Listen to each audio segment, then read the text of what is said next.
ఈ హైదరాబాదు నగరాన్ని విస్తరించడానికి ఈరోజు అంతర్జాతీయ ఎయిర్పోర్ట్కు కూతవేటు దూరంలో hardly 20 minutes drive from international airport ఒక కొత్త నగరం, ఫోర్త్ సిటీని, ఫ్యూచర్ సిటీని మా ప్రభుత్వం నిర్మించాలనుకుంటుంది. ఈ fourth city, future city China +1 country కోసం అమెరికా, సౌత్ కొరియా, ఇతర దేశాలు ఏదైతే చూస్తున్నాయో ఈ అన్ని ప్రశ్నలకు సమాధానంగా ఫోర్త్ సిటీ అదే సమాధానం చెప్తుంది. ఆ ఫ్యూచర్ సిటీలో కూడా మీ ప్రెజెన్స్ కనిపించాలి, మీరందరూ భాగస్వాములు కావాలి. నేను ఒక మాట స్పష్టంగా చెప్పదలుచుకున్నాను. నా పోటీ ఆంధ్రప్రదేశ్, కర్ణాటక, తమిళనాడుతో కాదు, నా పోటీ ప్రపంచంతోనే. హైదరాబాద్ నగరం నా దగ్గర ఉంది.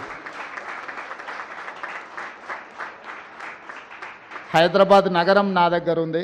ఈ ప్రాంతం పక్క రాష్ట్రాలతో పోటీ పడే ఆలోచన నుంచి ప్రపంచంతో పోటీ పడడానికి ఎప్పుడో మా ఆలోచనను మేము విస్తరించుకున్నాము. ప్రపంచం అవసరాలు తీర్చడానికి ఈరోజు మేము ఫోర్త్ సిటీని ఒక ఫ్యూచర్ సిటీగా మేము డిజైన్ చేస్తున్నాము. కాబట్టి ఈరోజు మాకు పక్క రాష్ట్రాలతో ఎలాంటి పోటీ లేదు. అన్నిటికంటే ఇక్కడున్న ఎన్విరాన్మెంట్ ఈ దేశంలోనే ఎక్కడా లేదు.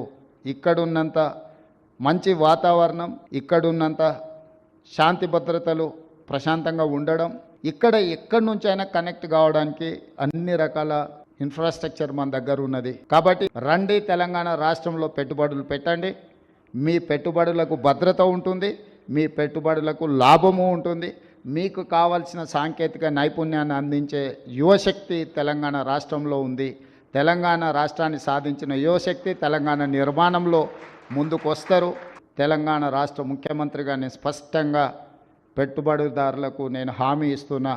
మీకేం పర్మిషన్స్ కావాలన్నా, మీకు ఎలాంటి వసతులు కావాలన్నా తెలంగాణ రాష్ట్ర ప్రభుత్వం అందిస్తుందని తెలియజేస్తూ మీ అందరి దగ్గర సెలవు తీసుకుంటున్నాను.